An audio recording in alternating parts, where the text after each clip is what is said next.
For this case study, I'm going to report on a 5-year-old girl. Her name will be Dylan throughout this assignment. Dylan does not currently have any speech or communication labels. While going through this case study, I did identify 3 major language errors. The first error that I identified was linguistic non-fluency. The child does take multiple and extended amounts of pauses throughout her speech. She also is very hesitant in some areas. She'll use the words or in certain areas for an extended amount of time. She's very hesitant in those areas. The second error that I identified in the language sample was failure to structure discourse. The child does have areas and times where she'll jump from idea to idea and go back and forth, and she's not very consistent.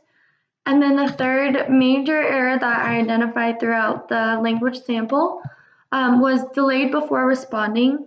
Dylan does have moments where she starts out saying, which is at an extended amount of time that I identified as an error, but it's also an error that can be worked on, as are the other 2 that I mentioned.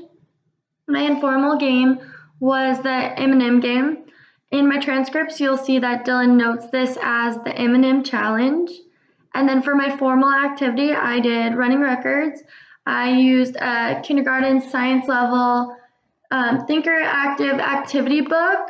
This allowed the student to do hands-on activities and do short stories. One example that I used within the running records was talking about the weather. Dylan had to draw what the weather was the day before, and she had to explain it.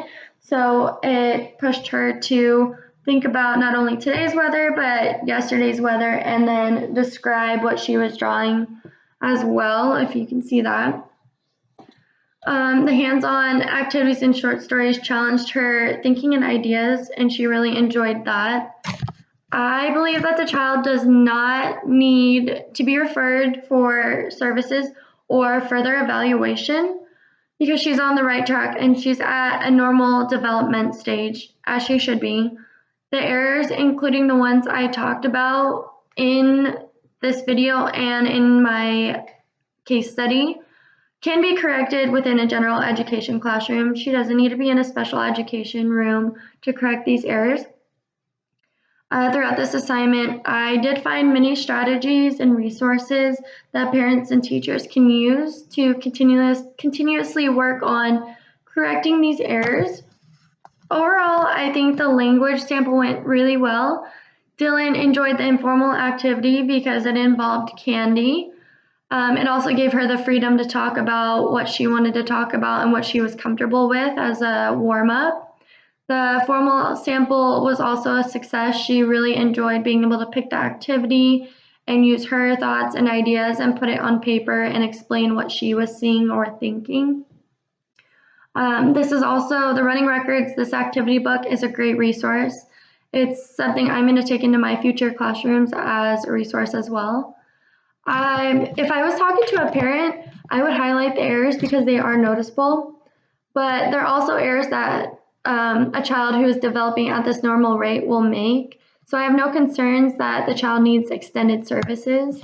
I would work on a plan with the parent to correct the errors. So I would send home maybe read alouds, find some organizational charts and ideas and fun strategies that parents and family members and the student can do together to continuously practice both in and out of the classroom.